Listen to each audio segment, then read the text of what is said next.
మనతో పాటు సుధీర్ గారు కూడా జాయిన్ అయ్యారు, స్పోర్ట్స్ అనలిస్ట్. వారితో ఒకసారి మాట్లాడి మళ్ళీ కంటిన్యూ చేద్దాం. మీరు లైన్లో ఉండండి మోహన్ గారు. సుధీర్ గారు యా సుధీర్ గారు నమస్తే అండి. వాయిస్ వినబట్టలేదండి. వాయిస్ సుధీర్ గారు వినిపిస్తోందా? హలో, మీ వాయిస్ వినబట్టలేదు. రైట్. ఈలోపు మోహన్ గారితో కంటిన్యూ చేద్దాం. ఎస్ మోహన్ గారు, మనం ప్రధానంగా చూసుకున్నట్లయితే ఇటు రెండు టీమ్స్లోనూ స్పిన్నర్స్ అయితే ఉన్నారు. ప్రధానంగా వరుణ్ చక్రవర్తిని కొంత మిస్టరీ స్పిన్నర్గా మనం అభివర్ణించవచ్చు. కాబట్టి కేకేఆర్కి పెద్దగా కలిసి వచ్చే అంశం. అది కాకుండా వరుణ్ చక్రవర్తి విషయంలో చూసుకున్నట్లయితే అది హోమ్ గ్రౌండ్ కూడా, అంటే అదే స్టేట్ నుంచి అనేక రంజీ ట్రోఫీలు ఆడారు. ఇవన్నీ కూడా కొంత కలిసి వచ్చే అంశాలని చెప్పుకోవచ్చా? ఒకటండి, హోమ్ గ్రౌండ్ అంటే మొన్న అశ్విన్ కూడా హోమ్ గ్రౌండ్, అశ్విన్ ప్రభావం ఏం కనబడలేదు. It all depends on wicket helping the bowlers. మొన్న సడన్ గా సెకండ్ హాఫ్ లో బాల్ టర్న్ కావడం చూసాం, డ్యూ ప్రభావం కనబడలేదు. సో ఈ రోజు కూడా ఒక డిఫరెంట్ వికెట్ పైన ఆడుతున్నాడు. రెడ్ సాయిల్ వికెట్ ఉంటుంది కనుక ఐ థింక్ వికెట్ ఎలా ఆడుతుందో చెప్పడం కష్టం అని చెప్పి శ్రేయస్ అయ్యర్ స్వయంగా కూడా అన్నాడు. So we have to wait and see actually. ఎందుకంటే చెన్నైలో సడన్ గా కండిషన్స్ మారుతూ ఉంటాయి అండ్ డ్యూ అసలు యాక్చువల్ గా ఉంటుంది అని అందరూ అనుకున్నారు, కానీ డ్యూ ఎక్కడ కూడా కనబడలేదు అసలు యాక్చువల్లీ. సో వికెట్ కొంచెం ఎలా ఆడుతుందో అనే విషయం చెప్పడం ప్రస్తుతం అయితే కష్టం. రెడ్ సాయిల్ లో జనరల్ గా ఏముంటుందంటే బౌన్స్ ఎక్కువగా ఉంటది, బ్యాటర్స్ కూడా ఫ్రెండ్లీ కండిషన్స్ ఉంటాయి. సో మేబీ ఒక మంచి స్కోరింగ్ మ్యాచ్ చూసే ఛాన్సెస్ అయితే కనబడుతున్నాయి.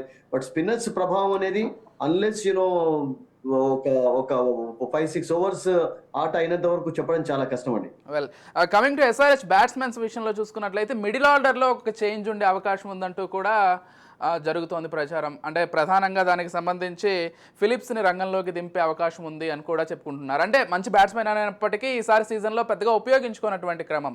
మకరం విషయంలో చూసుకున్నట్లయితే అతను పెద్దగా రాణించలేదనేటువంటి ఒక విషయం. కాబట్టి ఈ చేంజ్ ఉండే అవకాశం ఉందా? అయితే ఒక చేంజ్ అయితే ఉంటుంది. అంటే మార్క్రమ్ అఫ్ కోర్స్ మొన్న మళ్ళీ కమ్బ్యాక్ చేసిన తర్వాత మళ్ళీ ఆడలేకపోయినాడు, that's a different story. But in comparison లో నాకు ఏమనిపిస్తుంది అంటే Markram is a better player అండి. ఎందుకంటే ఫిలిప్స్ ఇప్పటి వరకు ఒక మ్యాచ్ కూడా ఆడలేదు. సో మార్క్రమ్ కు కొంచెం ఆన్ ద పిచ్ ఎక్స్పీరియన్స్ కూడా వచ్చింది. సో దాదాపుగా 10 మ్యాచెస్ ఆడాడు ఈ సీజన్ లో. And is not a batter. We all know that కష్టాల్లో ఉన్నప్పుడు ఎక్కువగా ఆదుకుంటూ ఉంటాడు అండ్ మంచి బౌలింగ్ చేసే ఎబిలిటీ కూడా అతనికి. ఇద్దరు బౌలింగ్ చేయగలుగుతారు. బట్ ఫిలిప్స్ ఇప్పటి వరకు ఆడనేలేదు కనుక ఆ రిస్క్ తీసుకుంటారా, లేకుంటే మేబీ మీరు అన్నట్టుగా నెవర్ నో, ఒక సర్ప్రైజ్ ప్యాకేజ్ లాగా ఫిలిప్స్ కూడా తీసుకురావచ్చు. Because everybody knows his abilities. Phillips ఈ మిడిల్ ఆర్డర్ లో ఒక 5-6 ఓవర్స్ ఆడితే సరిపోతుంది. కష్టాల్లో ఉన్నప్పుడు ఆదుకోగలుగుతాడు, లేకుంటే చేజింగ్ లో కూడా రన్ రేట్ మెయింటైన్ చేయాలంటే కూడా ఈ కెన్ బి వెరీ హెల్ప్ఫుల్ అండి. ఈ 2 players లో ఎవరైనా పర్వాలేదు. అండ్ బట్ ఒకటి మనం ఆలోచించవలసింది ఇక్కడ ఏంటంటే ముగ్గురు లెఫ్ట్ ఆర్మ్ స్పిన్నర్స్ తోటి బరిలో, అంటే ఇప్పుడు నలుగురు లెఫ్ట్ హ్యాండెడ్ బ్యాటర్స్ ఉన్నారు కనుక కోల్కతా టీంలో లెఫ్ట్ ఆర్మ్ స్పిన్నర్స్ మొన్న అఫ్ కోర్స్ చాలా ఎఫెక్టివ్ గా బౌలింగ్ చేయడం చూసాం, షాబాజ్ కానివ్వండి, అభిషేక్. బట్ ప్రతిసారి అది వర్కౌట్ అవుతుంది ఎందుకంటే today is different wicket actually. So red soil అంటే యూజువల్లీ లెఫ్ట్ రైట్ కాంబినేషన్ లో దింపుతుంటారు, అలా కాకుండా లెఫ్ట్ హ్యాండ్ కాంబినేషన్ లోనే ఎక్కువగా వీళ్ళు ముందుకెళ్తున్నారు. సో అది మళ్ళీ వర్కౌట్ అవుతుందా? అలా రూల్ ఇప్పుడు చూడండి, జనరల్ గా చూసినట్లయితే లెఫ్ట్ హ్యాండెడ్ బ్యాటర్స్ ఆడుతున్నప్పుడు రియల్ గా ఆఫ్ స్పిన్నర్స్ తీసుకొని వస్తుంటారు. అది ఒక మంచి స్ట్రాటజీ అవుతుంది. బాల్ టర్న్ అయినప్పుడు, బౌన్స్ అయినప్పుడు డెఫినెట్లీ లెఫ్ట్ హ్యాండెడ్ బ్యాటర్స్ కు కష్టాలు ఉంటాయి కనుక we have seen that happening many times.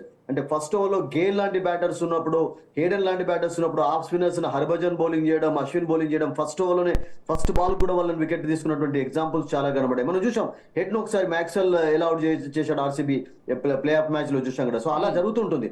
But ball ఏదైనా టర్న్ అవుతున్నప్పుడు, బట్ అదర్వైజ్ అటువంటి రూల్ ఒక్కొక్కసారి లెఫ్ట్ ఆర్మ్ స్పిన్నర్ ను తీసుకొని రాకూడదు లెఫ్ట్ హ్యాండెడ్ బ్యాటర్ ఉన్నప్పుడు అనేటువంటి రూల్ ఏం ఒక్కొక్కసారి వర్కౌట్ కాలేదు. మొన్న ఇలా వర్కౌట్ అయ్యని చెప్పండి.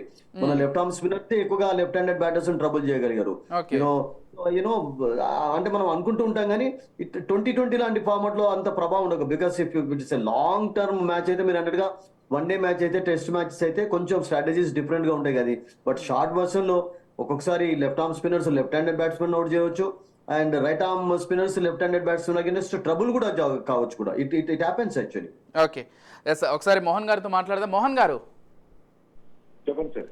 మోహన్ గారు, ప్రధానంగా ఎస్ఆర్హెచ్ బ్యాట్స్మెన్లను చూసుకున్నట్లయితే ఓపెనర్లు హెడ్ కావచ్చు, లేకపోతే అభిషేక్ శర్మ కావచ్చు, వన్ డౌన్లో దిగేటువంటి రాహుల్ త్రిపాఠి కావచ్చు, వీళ్ళందరూ కూడా మంచి బ్యాట్స్మెన్లు. ఆ తర్వాత ఇప్పుడు మిడిల్ ఆర్డర్లో కూడా మరింత పటిష్టంగా చేసుకునే ఆలోచనలో ఉన్నారు ఎస్ఆర్హెచ్ టీం అయితే.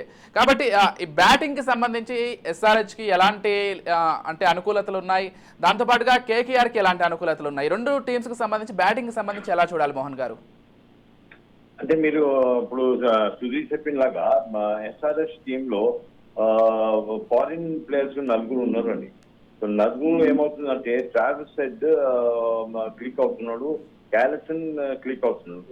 Pat Cummins as a captain lower down నుంచి ఆయన ఒక కాంట్రిబ్యూట్ చేస్తున్నారు బ్యాటింగ్ లో.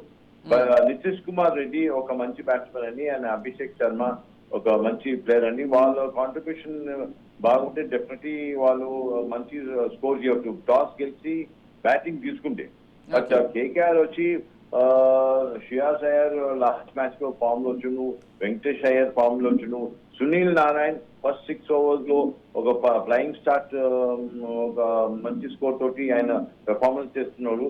And moreover Mitchell Starc Bharat and Navdeep and Harshit Rana లాంటి player. And also Andre Russell మనం మర్చిపోతున్నాం, ఆయన ఒక మంచి బ్యాట్స్మెన్ అండ్ మంచి ఫీల్డర్ కూడా. బట్ ఈ రోజు మ్యాచ్ టాస్ గెలిచి ఎవరు బ్యాటింగ్ తీసుకుంటారో వాళ్ళకి ఒక అడ్వాంటేజ్ ఉంటుందండి. ఎందుకంటే అక్కడ ఈవినింగ్ లో సీ బ్రీజ్ లో బౌలర్స్ కి చాలా అనుకూలం ఉంటుంది.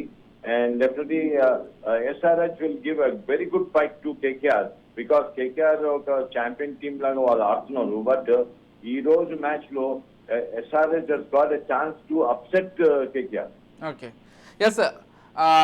సుధీర్ గారు, ఇంకొక విషయం ఏంటంటే ప్రధానంగా ఇక్కడ ఈసారి సీజన్లో అయితే అటు ఎస్ఆర్హెచ్ కావచ్చు, కేకేఆర్ కావచ్చు, భారీ స్కోర్స్ చేశాయి కంపేరిటివ్ టు లాస్ట్ మ్యాచెస్. మనము గత సీజన్లను కంపేర్ చేస్తే అంటే ఈ మ్యాచ్ కూడా అలాంటి భారీ స్కోర్లను నమోదు చేసే అవకాశం ఉందా, లేకపోతే నిలకడగా ఆడి ఖచ్చితంగా మ్యాచ్ గెలవాలనేటువంటి ఒక తీరు ఉంటుందా? ఎలా ఉండబోతుంది స్ట్రాటజీ? ఐ థింక్ ఈ రోజు ఆడే వికెట్ అయితే పంజాబ్ అగైన్స్ ఆడారు, 160+ స్కోర్ మాత్రమే చూసాం. And Punjab chase down actually, and Chennai ఓడిపోయినటువంటి 2 matches అదొకటి. బట్ ఈ సంవత్సరం మొత్తం మీరు చెన్నైలో అన్ని మ్యాచెస్ లో నేను అనుకుంటాను 213 was the highest. 203 times score చేయగలిగారు, చెన్నై స్కోర్ చేసింది. సన్ రైజర్స్ అగైన్స్ హైదరాబాద్ వాళ్ళు పుట్ ఇన్ టు బ్యాట్ చేయగలిగారు. సో బట్ 250, 230, 240 లాంటి స్కోర్స్ అయితే చూడలేదు. బట్ హెల్త్ స్ట్రైక్ అనేది ఫైనల్ లాంటి టోర్నమెంట్ కనుక batsmen definitely they will go all out. 2 batters కి మోహన్ చెప్పినట్టుగా బ్యాటింగ్ స్ట్రెంత్ చాలా ఉంది అద్భుతంగా, బౌలింగ్ లో కూడా మంచి అంటే ఈక్వల్ గా బ్యాలెన్స్ ఉన్నటువంటి టీమ్స్. సో ఐ థింక్ కొంచెం బ్యాటింగ్ ఫేవరబుల్ కండిషన్స్ ఉండడం తోటి అబ్సల్యూట్లీ ఒక మంచి ఎంటర్టైనింగ్ మ్యాచ్ అయితే మనం చూడొచ్చు, దాంట్లో ఎటువంటి డౌట్ లేదు. రైట్.